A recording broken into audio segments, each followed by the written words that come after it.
मध्ये आणि निधीचा अपव्यवहार केला।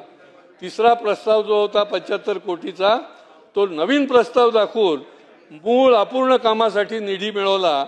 अशा प्रकारचे खोटे प्रस्ताव दाखवून जर पैसे लुबाडण्याचं काम ठेकेदार आणि अधिकारी करत असेल तर त्याच्यावर चौकशी आपण बसवणार का, हा माझा या निमित्ताने अध्यक्ष महोदय प्रश्न आहे।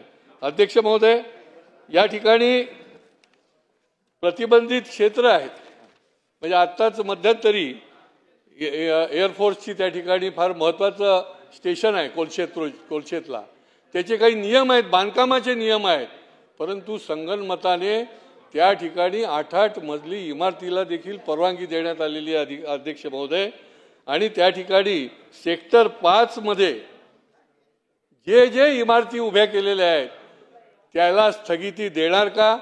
शहर विकास खातं कोणालाही काही देतं, त्या ठिकाणी धोक्याचा प्रश्न निर्माण होऊ शकतो। एअरफोर्सचं ते महत्त्वाचं स्टेशन आहे, संवेदनशील भाग आहे आणि त्याच्यामुळे या प्रश्नाचं देखील शासनाने गंभीर दखल घ्यावी आणि त्या ठिकाणी कार्यवाही करावी। अध्यक्ष महोदय, डेव्हलपमेंट प्लॅनचं काम चालू आहे UDPCR, अजून आमच्यापर्यंत आलेल्या हजारो तक्रारी आलेल्या आहेत। या डेव्हलपमेंट प्लॅनची नीट चौकशी झाली पाहिजे अध्यक्ष महोदय।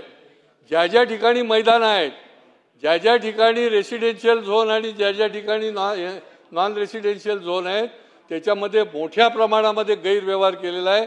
काही जुन्या आणि माजी अधिकाऱ्यांना त्या ठिकाणी बसवून सोयीने बिल्डर धार्जिणे अशा प्रकारचा डेव्हलपमेंट प्लॅन केलेला आहे, हा माझा अध्यक्ष महोदय आरोप आहे आणि त्याच्यामुळे ते पास करताना काळजी घेण्याची गरज आहे, त्याची चौकशी करण्याची गरज आहे अध्यक्ष महोदय। अध्यक्ष महोदय, शासकीय जागेवर TDR दिला जात नाही हा नियम आहे, परंतु आमच्या ठाण्यामध्ये शासकीय जागेवर देखील त्या बिल्डरला TDR देऊन हे लोक मोकळे झालेले आहेत अध्यक्ष महोदय। आणि शासकीय जागावर SRA प्रकल्पाच्या मध्ये TDR देऊन त्या TDRची विक्री देखील त्याने 50% करून तो मोकळा झालाय। हे कुठल्या आशीर्वादाशिवाय होऊ शकतं का अध्यक्ष महोदय? संगनमताशिवाय होऊ शकतं का अध्यक्ष महोदय? आणि त्याच्यामुळे या संबंधामधले देखील माझा मागणी आहे की या संबंधामध्ये देखील आपण चौकशी करावी आणि योग्य ती कारवाई करावी अध्यक्ष महोदय। अध्यक्ष महोदय, शासनाने 2015 साली एक चांगला प्रस्ताव आणला होता। 4000 स्क्वेअर मीटरच्या वर जे विकास प्रकल्प आहेत त्या प्रकल्पाला त्यांनी 20% जादा सदनिका बांधायला परवानगी दिली होती। कोणाकरता? म्हाडाकरता, की या सदनिका ज्या आहेत त्या म्हाडाला त्यांनी हस्तांतरित कराव्या।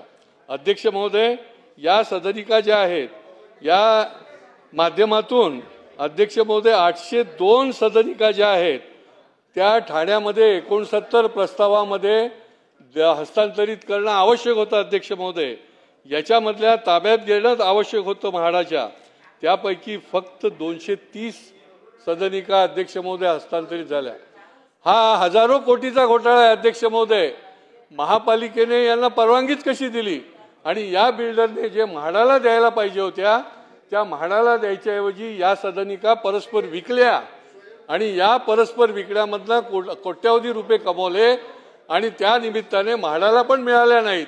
अध्यक्ष महोदय, माझी मागणी आहे की महापालिकेने या संबंधामधले गुन्हा दाखल केलेला आहे, सगळ्यांवरच करायला पाहिजे, पण एका प्रोजेक्ट करता त्यांनी हा गुन्हा त्या ठिकाणी दाखल केलेला आहे, परंतु या गुन्ह्याच्या संबंधामध्ये पुढे कुठलीही प्रकारची कारवाई झालेली नाही।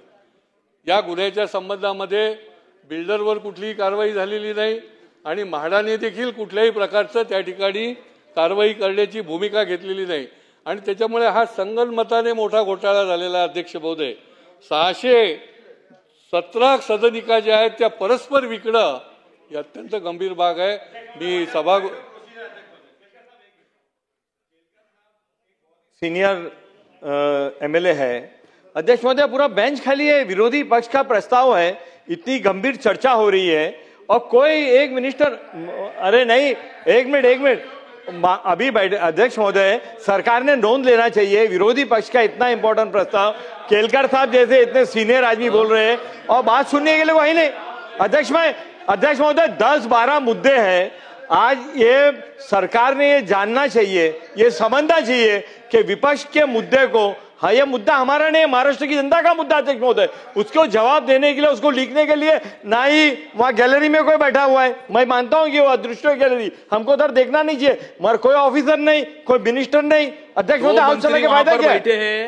अरे अध्यक्ष महोदय, भाग भाग के रेस में आ रहे, भाग भाग के आ रहे। शंभूराज देसाई आतापर्यंत बसले होते, ते पाणी प्यायला बाहेर गेले।